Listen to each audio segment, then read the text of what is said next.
వాడెవడో ఆ పాకిస్తాన్ పంది చెప్పాడు ఒక వీడియోలో, మేము అప్పుడు చిన్నోళ్ళం హిందూ స్త్రీల యొక్క స్తనాలు కోసి గొట్టలుగా పోసి తగలబెట్టాము. ఇందాక మీ సెక్యులరిజం అంటే బూతుని నేను యాక్సెప్ట్ చేయనని చెప్పాను. అందుకు సెక్యులరిజం పాత బస్తీలో పనిచేయదుగా. పాత బస్తీలో పరశురామ దేవాలయం ఉంది తెలుసా మీకు? పాత బస్తీలో చాలా దేవాలయాలకి దీపాలు లేవని తెలుసా మీకు? పాత బస్తీలో దేవాలయాలు కొన్ని చెత్త కుప్పలో వేసే డస్ట్బిన్లు అయినాయి అని తెలుసా మీకు? కాబట్టి అన్ని మతాలు సమానం అంటే కొత్త చెప్పులు పాత చెప్పులు ఏదైనా వాడతా, నిరూపిస్తే క్షమాపణ చెప్తా, 10 లక్షలు కూడా ఇస్తా. మీరు ఆల్రెడీ ₹1 కోటి ప్రకటించినట్టు. ఎందుకు సార్? ఎవరు అడిగేది సార్? మీరే ఎవరు రానివ్వట్లేదు కంప్లైంట్ సార్. ఇప్పుడు మీరు రావడానికి కారణం ఏంటి? You can ask, I can answer కదా. You're a journalist. మీరు ఇప్పుడు కారులో వచ్చారా? కారు ఎవరితో లేరు?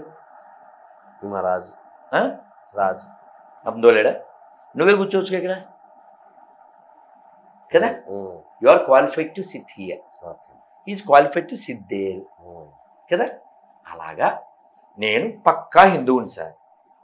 Okay okay. ఆ పక్కన కూడా పక్కా ఉండాలి. మేము అందుకే పేపర్లో రాసాం, శుద్ధ పూసలు ఎవరైనా ఉంటే రండి.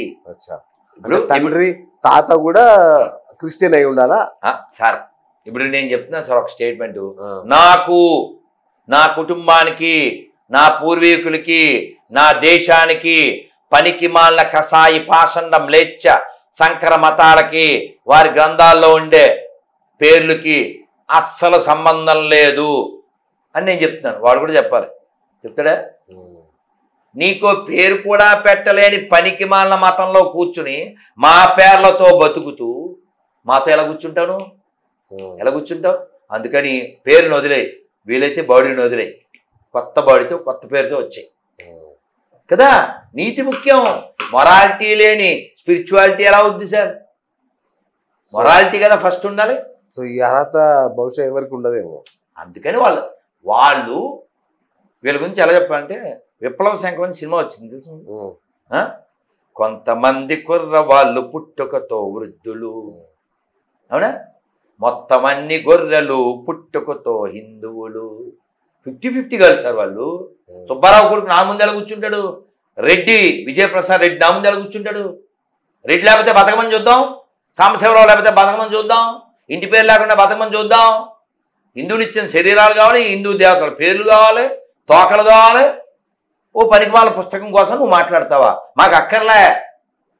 మీతో డిస్కషన్ ఎప్పుడు అవుతుంది సార్? ఇప్పుడు మీరు సామాన్లు కొనడానికి షాపింగ్కి వెళ్తారు కదా, బేరాలు ఆడతారా? ఏడాడతారు? విజేతలో ఆడతారా? రిలయన్స్లో ఆడతారా? మోర్లో బేరం ఆడతావా? డబ్బాలో వేసుకుని వస్తావు అంతేనా? ఎంత అయింది? కవర్కి ₹5 సార్ అని కవర్ కూడా తీసుకుంటుంది, అవునా కదా? మూసుకుని వేసుకుని తీసుకుని వస్తాం, అవునా? అదే మీ ఇంటికి వస్తే మీ భార్య ఎంత బాబు? 1300 సార్. ఎందుకో? మొన్న మా పక్కింటి వాడికి 800 అని మాట్లాడతారు, అవునా? అలా 2013లో నేను పల్లెటూరులో ఉన్నా. ఆ పల్లెటూరు పేరు పుల్లయ్య గారి పల్లి.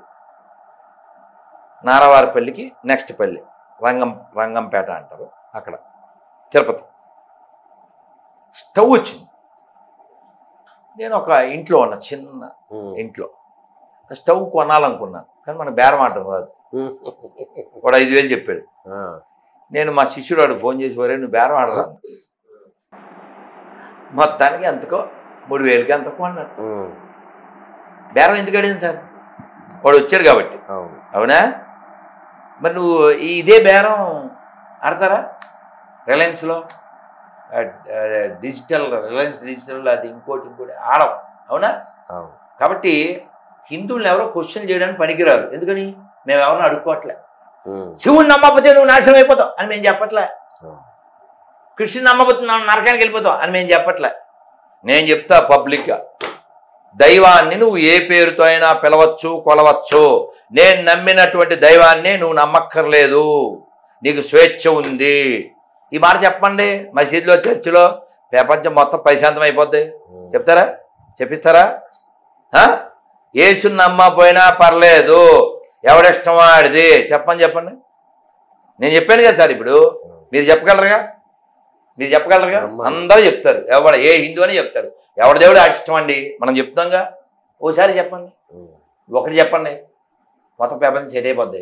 పోనీ మీరు అబద్ధం ఆడతాను అన్ని మతాలు సమానం అన్నారు అనుకోండి, అంతా అన్నదమ్ముల వలె కలిసి ఉన్నాం అని డైలాగులు వేసారు అనుకోండి, అప్పుడు మరి మసీదులోను చర్చిలో హోమం పెట్టిద్దాం. నువ్వు అబద్ధం ఆడితే నీ మాట అబద్ధం కాకుండా నిరూపించాలిగా. మరి మీరు చాలా పొడుగు అని చెప్తున్నారు, అయితే రానాన్ని పిలుచుకొస్తాం. అవునా? అందుకని అబద్ధం ఆడకండి. ఈ దేశం సత్య హరిశ్చంద్రులు పుట్టిన దేశం. ఓ పావురం కోసం శరీరాన్ని ఖండఖండాలుగా నరికి త్యాగం చేసిన శిబి పుట్టిన దేశం. ధర్మం గెలవాలని తన వెన్నెముకని దానం చేసిన దదీచి పుట్టిన దేశం. సింహాలతో ఆలిన పరాక్రమం కలిగిన భరతుడు పుట్టిన దేశం. తండ్రి మాట కోసం అడవికెళ్ళిన రాముడు పుట్టిన దేశం. ఒక్క పూట పడుకోవడానికి రాత్రిపూట జస్ట్ గడ్డితో ఆకులతో బెడ్ పెట్టాడు గుహుడు. 13 సంవత్సరాల 364 రోజుల తర్వాత గుర్తుపెట్టుకుని విమానం ఇక్కడ దించండి అని గుహుణ్ణి గుర్తుపెట్టుకున్న దేశం ఇది. పాఠాలు మనకెవడు చెప్పడానికి పనికిరాడు, క్వశ్చన్ చేయడానికి ఎవడో పనికిరాడు. ఎందుకంటే మేము ఎవరిని అడుక్కోం, మేము ఎవరిని బెదిరించాం. ఈ భూమి మీద హిందువులు ఎక్కడైనా బెదిరించి కొత్త దేశాలు పుట్టించారా? ఎక్కడైనా పాత బస్తీలు పుట్టించారా? మా చట్టమే ఉండాలని ధర్నాలు చేశారా? ట్రంప్ నిన్న గెలిచాడు, ఏం చెప్పాడు? I love Hindus, I love India. ఆయన చెప్పాడే, అన్న చెప్పించారా? ఎవడు చెప్పించలేంగా, అమెరికా అధ్యక్షుడితో కదా కదా. కాబట్టి మనకి వేదం చెప్పిన, ఉపనిషత్తులు చెప్పిన, భగవద్గీత చెప్పిన, భాగవతం చెప్పిన, రామాయణం చెప్పిన అంతర్ముఖ సమారాధ్య బహిర్ముఖ సుదుర్లభ. మన అంతర్ముఖం కావాలంటాం. ఆక్రమించడం, అతిక్రమించడం ఇది కాదు. ఏడబడితే ఆడ గొడ్డేసేయడం, దాన్ని ఎత్తుపోవడం, దాన్ని ఆక్రమించేయడం. ఇప్పుడు చూసారా కర్ణాటకలో పెద్ద పెద్ద కోట్లు అవి మావే డిక్లేర్ చేశారు. ఇప్పుడు మల్కాజ్గిరి పరిస్థితి ఏంటి? రిజిస్ట్రేషన్ అవుతున్నాయా? 750 ఎకరాలు రిజిస్ట్రేషన్ ఆపేశారు. ఎందుకు ఆపేశారు? అప్పుడెప్పుడో ఔరంగజేబు వచ్చపోసుకోవడానికి ఈ ప్లేస్ ఇచ్చారంట 750 ఎకరాలు. అందుకని కావాలంట. అంతెందుకు, ఇది ఇంకా పెద్ద జోక్ చెప్తాను మీకు, దీనికి ఎందుకు కానీ. హర్యానా హైకోర్టు సుప్రీంకోర్టుకి వెళ్ళింది. ఎందుకని? హైకోర్టు మాదేనా వాళ్ళు గొడ్డేసారు. మీరు ఎప్పుడైనా ఆర్టీసీ బస్సులో వెళ్ళారా? బస్సులో ఫుల్ క్రౌడ్ ఉందనుకోండి, ఎప్పుడన్నా మరి మీరు స్కూలు కాలేజ్ టైంలో ఆ టైర్ మీద కాలేసి ఆ రాడ్డు పట్టుకుని అన్న కచ్చి పక్కడే అలా చేశారా? మేము చేశారా? కానీ బస్సులో కచ్చి వేయడం పెద్ద విషయం కాదు. కానీ మీరు దుప్పటి తెచ్చి బస్సు పైన వేసేసి బస్సు మొత్తం నాదే, అది బ్యాచ్ ఇప్పుడు. ఆ బ్యాచ్. అందుకని హిందువుల్లా ఉంటే ఈ దేశం ఉంటుంది సార్, ఈ ధర్మం ఉంటుంది. లేదా ఇది మరిన్ని మొక్కలైపోయి ఈ దేశం ఇంకా నాశనం అయిపోతుంది. ఎందుకంటే బలహీనుడికి ఏది ఉండదు. ఇప్పుడు మీరు కాల్తే చూడండి, ఎవరు ఇందాక ఇంటర్వ్యూలో మీరు రాజకీయాల్లోకి వస్తారా ఏదో అడిగాడు. ఇలాంటి ప్రశ్న ఎంతమంది కూడా అడిగితే చెప్పాను. అస్సలు అది జరగని పని. నేను వార్డు మెంబర్గా కూడా గెలవను అన్న. అదేంటి, మీకు చాలా ఫ్యాన్స్ ఉన్నారు కదా, పైన కూడా బోల్డ్ ఫ్యాన్లు ఉన్నాయి. ఇక్కడ హిందువులు ఉంటే నువ్వు మాట్లాడచ్చు. రెడ్డి గారు ఉన్నారు, శెట్టి గారు ఉన్నారు, కాపులు ఉన్నారు, కమ్మలు ఉన్నారు, వైశ్యులు ఉన్నారు, కంసాలు ఉన్నారు. అందుకని హిందువులు లేదు. హిందువులు కావాలి. హిందువులు పెరిగితే ధర్మం నిలబడుతుంది. నువ్వు ఈ కులాన్ని ఎవరన్నా తిట్టండి, వచ్చేస్తాడు. అదే ఆ కులానికి మూలమైన దేవుని తిరిగితే కూడా వీడు ఎలా సార్? ఇప్పుడు ముత్యాలమ్మకి అంత జరిగింది, పెద్ద రియాక్షన్ ఏం రాలేదు. అదే మసీద్కి ఓ గోడ మీద ఓ చిన్న మేకు కొట్టండి, వచ్చబోయింది రచ్చ. అవునా? ఎందుకు అసలు అతని పేరేంటి సార్? విజయసాయి రెడ్డి. వక్ఫ్ భూములకి బిల్లుకి మేము వ్యతిరేకం అంటాడు. మరి వక్ఫ్ బోర్డు పేరుతో ఊళ్ళు మింగేస్తుంటే నువ్వు ఎవరి సంకటం అవుతున్నావు? How you call your self Hindu? ఎవరు రాస్కెల్ కదా. ధర్మం కదా ముఖ్యం, దేశం కదా ముఖ్యం. ఒక మతానికి ఇంకా ఇక్కడ అయితే అతను ఎవరో చెప్పారు సార్, నామా నాగేశ్వరరావు ఏదో ఉంది, అసలు మన పార్టీయే మీ సంక్రాంతి పెట్టామని చెప్పాడు అతను. ఓపెన్గా చెప్పాడు. మనం మెచ్చుకోద్దా? మసీదులు రిపేర్కి డబ్బులు ఇస్తారు. ఎవరు డబ్బులు సార్?